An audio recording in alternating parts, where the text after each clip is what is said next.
That's the way life goes. Well, society expects obedience. Yes. If you're disobedient, you know that you've learned this as a child. You get slapped very quickly. As a matter of fact, disobedience, I mean, you can lose your entire career. Look what's happened to Mr. Cruz Bustamante, the lieutenant governor. He was delivering a speech to some African Americans, and he claims that it was inadvertently used the N-word, which is a very pejorative, negative term against African Americans.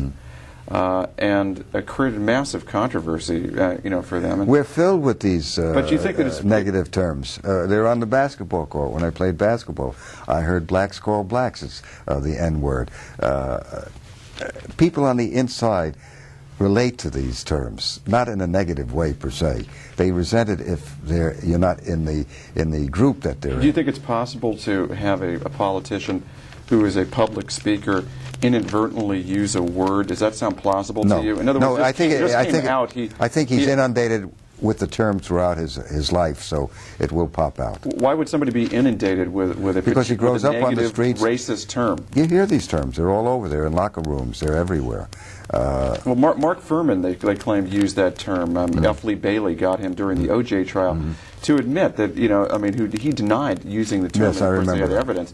And they discredited him on that basis. And as you know, the whole prosecution's case went down the tubes. But you have to be kidding about these terms. They're used everywhere.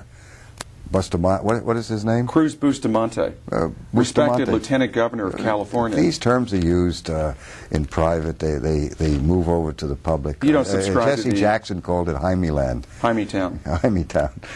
He referred to that New York City as Hyme-town. I think it has its humor. But he's a reverend. He would never say anything like that. It has its humor in its characterization.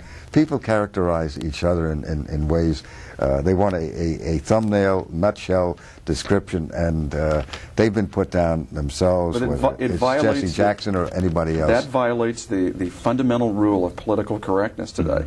You can't do that. You say you could commit an axe murder or a chainsaw murder, but if you use a racial epithet or some slur, that they can destroy your career. It's happened to many different people. Why should it be any exception with Cruz Bustamante? The right wingers right now are claiming that he's getting preferential treatment. They're coddling him when in fact he's committed the unpardonable crime. This is unforgivable action of using a racial epithet. Do you think he's an isolate? Do you think he's singular? Dr. Curtis. Or do I it's think all over it's the commonplace? Yeah, it's very commonplace. I was interviewed on a top radio station, and the gentleman was having a conversation with an Afro-American, and during the break, he referred to this gentleman that he referred to very genially and civilly in the N-word. So you didn't find that offensive? I find it offensive. I find it outrageous. But this is what goes on, and this is what goes on in our society. It has a veneer of civility, but beneath the veneer are a lot of negativities. Because there is a sort of wallpaper-like quality to different people's lives. When you create a studio, like we're in a studio right now. We're actually doing a show, but we don't really we deliberately avoid the backdrops or the what's beneath. Well, why don't you tell the truth? We do that Dr. for a reason. Curtis, no. The real reason is we can't afford it. What's in Well, we could put some plants behind us or something. Yeah. But the real reason for that is so that you can tune in on the dialogue rather than focus in on the backdrop. It's very easy to put window dressing out there. If you have an office and somebody has high-tech dials and they have white coats that they come out and treat you, automatically the inference is that you're going to be helped, right? But then you don't know that your brain is short-circuited at that point. And you go into autopilot, become automatically obedient. We're asking people to sort of use their brains in an analytical way. I mean, if you've ever had the you want experience people of to being think for told, themselves. It's very difficult to do. I'm not putting anybody on, down, and around. It's very difficult to do because we're spun. You're the spin doctor, and you yourself, you acknowledge that you yourself are spun time and again, as I am.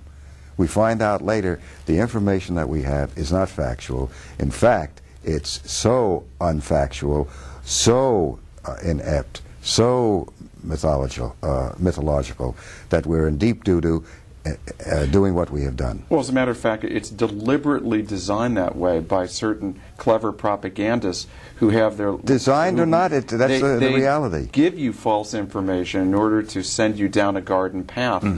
Well, I mean, they're not. Do you think they're not interested? McDonald's is not interested in whether you have high cholesterol. Let's be honest about it.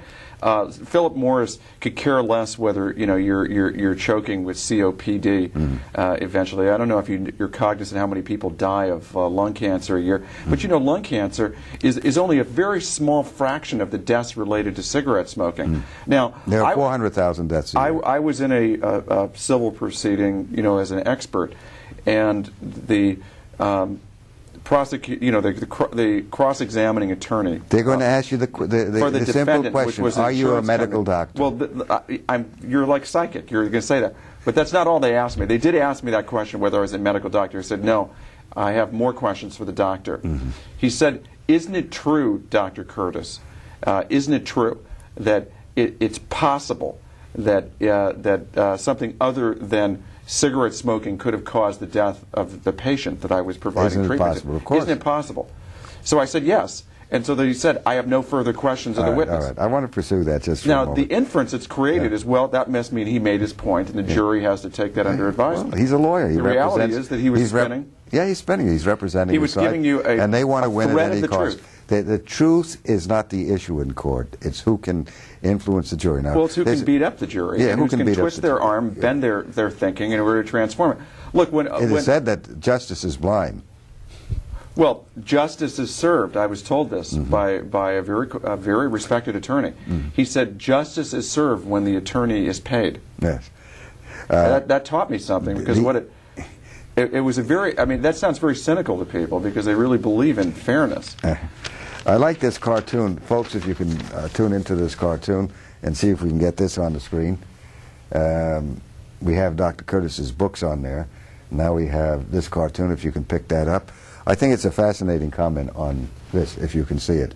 And I'll read it to you if you have any questions here. The gentleman is at the board showing the chart, and he's saying, "The bad news is our fund lost millions. The good news is none of it was our own money." Now, as long as it's not their own money, they're willing to have a very genial whack at investing your money or representing you in court. They don't go to prison if they lose. You do. Now, in fairness for investors, I have to draw your attention to something, and that is this idea that people really want it. Right now, everybody's down on the stock market because stock market's done fairly poorly over the last year, and so they're trashing it. They're saying that all stockbrokers are con artists and whatever. And I think that that's not really the case, because if anybody who thinks about just any market for that matter, if we have right now we have an energy market, and they say that the demand way exceeds the supply. How true that is remains to be seen. We do know that prices rise when demand exceeds supply. We also know that when there's a lot of when interest rates are high and people Curtis, can you get to the bottom line on this? The bottom line is that if you sit in your home, you own a piece of real estate, your property goes up and down depending on what the market is. Yeah. You never think about it. You do with stocks because there's values placed to it.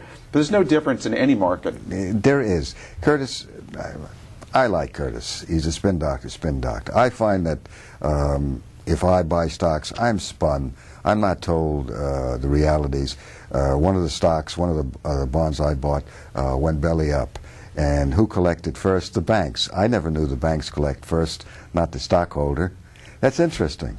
And that was just in the Wall Street Journal. So it's very important to have information.